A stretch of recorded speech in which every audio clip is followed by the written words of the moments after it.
샬롬 할렐루야. 전도서 1장 1절에서 3절이요.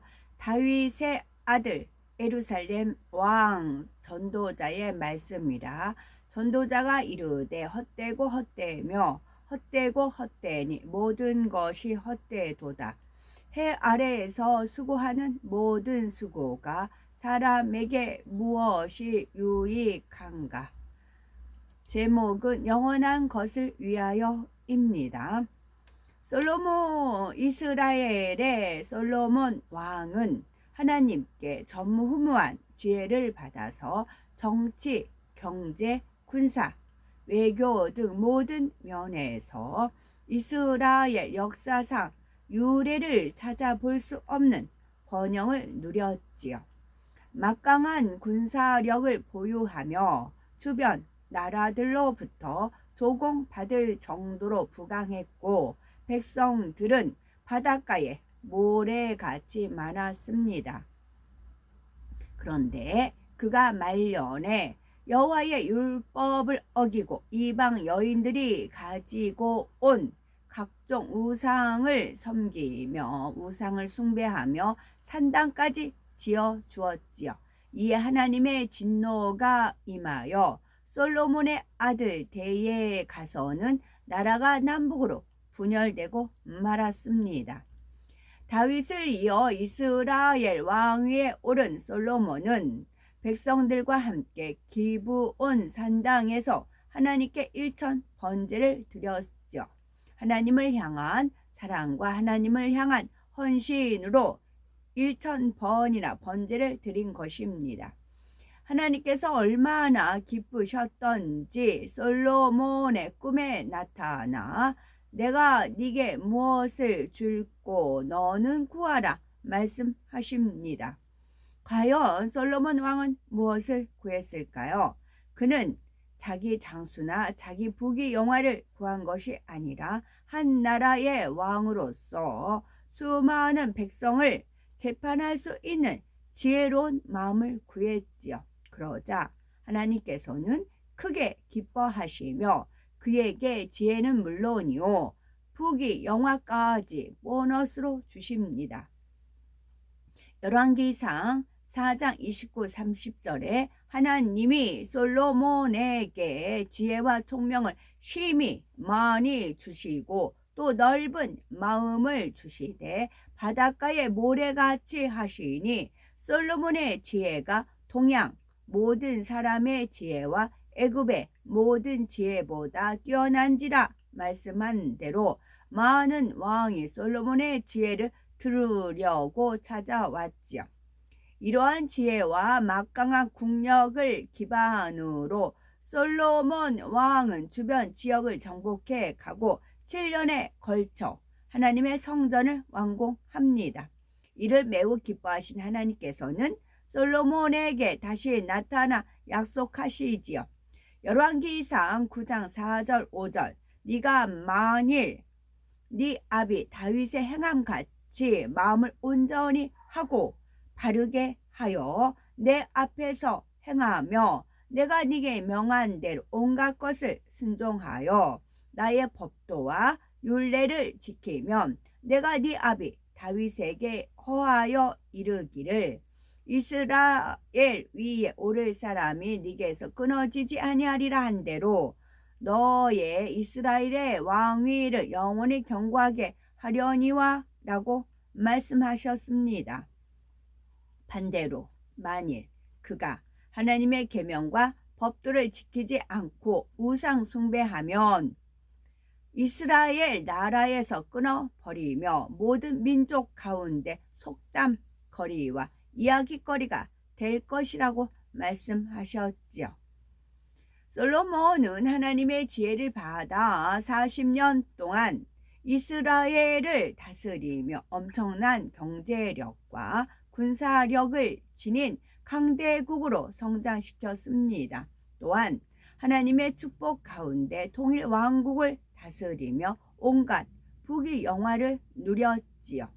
그런데 세월이 흐르면서 그는 아버지 다윗의 믿음에서 떠나 죄를 범하기 시작합니다.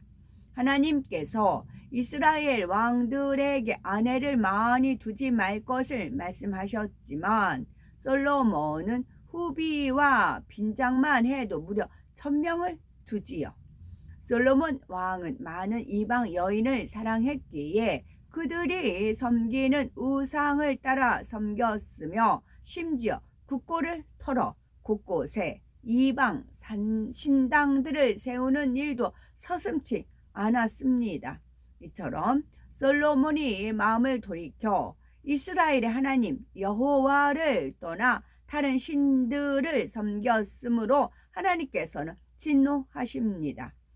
열왕기상 11장 11절에 여호와께서 솔로몬에게 말씀하시되 네가 이러한 일이 있었고 또 네가 나의 언약과 내가 네게 명한 법들을 지키지 아니하였으니 내가 결탄코 이 나라를 네게서 빼앗아 네 신복에게 주리라 했지요. 하나님께서 솔로몬 왕을 외면하시자 사방에서 적들이 쳐들어왔고 결국 그의 아들 르호보암 때에 이스라엘은 남과 북으로 분열되고 말았습니다. 솔로몬 왕은 자기 눈이 원하는 것을 금하지 않았고 자기 마음에 즐거운 것이라면 다 취했습니다. 그러나 그 무엇도 마음을 채워주지 못했지요. 최고의 부귀영화를 누린 솔로몬이었지만 하나님을 떠나니 모든 것이 헛되고 헛될 뿐이었습니다. 그래서 전도서에 마음껏 세상 쾌락을 누려보았더니 이 세상이 참으로 살만하더라고 한 것이 아니라 해 아래서 수고하는 모든 것, 곧 인생의 모든 수고가 헛될 뿐이라 라고 고백을 하였지요. 영혼의 만족은 물질이나 영혼의 만족은 권세나 영혼의 만족은 세상 정욕에 있는 것이 아니라 영혼의 만족은 오직 하나님께 있음을 깨달았던 것입니다. 해와 같이 빛나던 솔로몬 왕도 하나님의 말씀을 떠나니 인생이 허무해졌습니다. 강물이 끊임없이 흘러도 바다를 채울 수 없듯이 눈은 보아도 족함이 없고 귀는 들어도 차지 않았지요.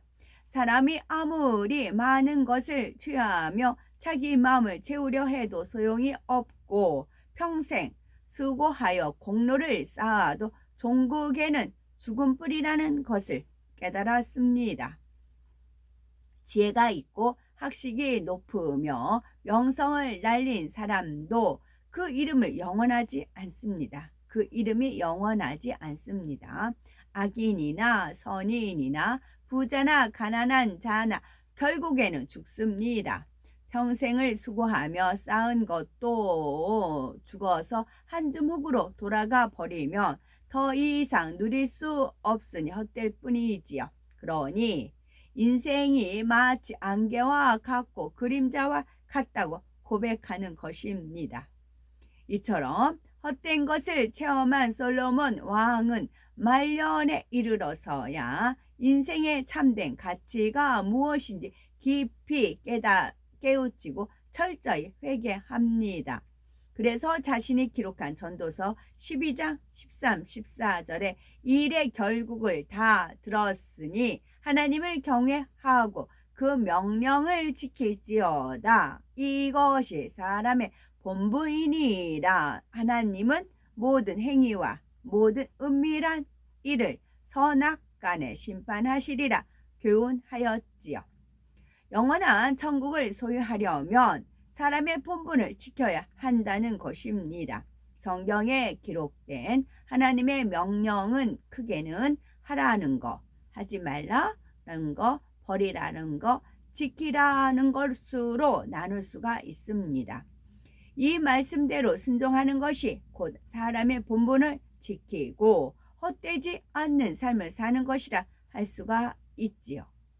세상 사람은 영원한 하늘의 것을 목표 삼지 않고 변질되고 소멸하는 이 땅의 정욕과 자신의 유익을 위해 살아가기 때문에 그 삶이 헛될 수밖에 없습니다. 그러나 하나님을 경외하여 사람의 본분을 지키는 사람은 부활의 영광에 동참할 소망이 있지요. 이러한 소망을 가지고 이 땅에서 행하는 모든 일은 결국 하나님의 영광을 위한 것이기에 썩지 않고 영원한 가치가 있는 것입니다.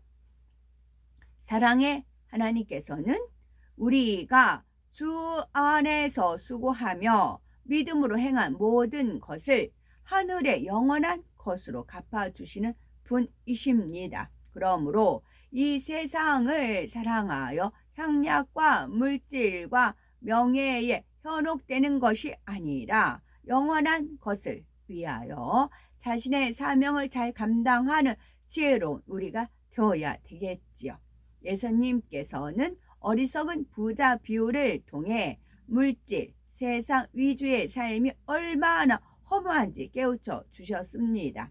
한 부자가 그 밭에 소출이 풍성해지자 심중에 생각하여 가로되 내가 곡식 쌓아둘 곳이 없으니 어찌할꼬. 여러 해 쓸 물건이 많이 쌓아두었으니 평안히 쉬고 먹고 마시고 즐거워하자 하리라 합니다. 이때 하나님께서 오늘 밤에 네 영혼을 도로 찾으리니 그러면 네 예비한 것이 네 것이 되겠느냐? 라고 하시지요. 즉 생명을 거둔다면 부자가 쌓아둔 재물이 아무 소용이 없다는 말씀입니다. 누가복음 12장 33절 너희 소유를 팔아 구제하여 낡아지지 아니하는 주머니를 만들라. 곧 하늘에 둔 바 다음이 없는 보물이니 거기는 도적도 가까이 하는 일이 없고 좀도 먹는 일이 없느니라 교훈하셨습니다. 그러므로 우리의 시간과 노력, 지혜와 정성, 모든 관심을 이 땅에 헛되고 헛된 것에 두지 말아야 합니다. 오직 하나님을 경외함으로 가장 가치 있고 하나님을 경외함으로 영원한 천국을 소망하며 힘차게 달려가는 우리가 되어야 됩니다. 아멘.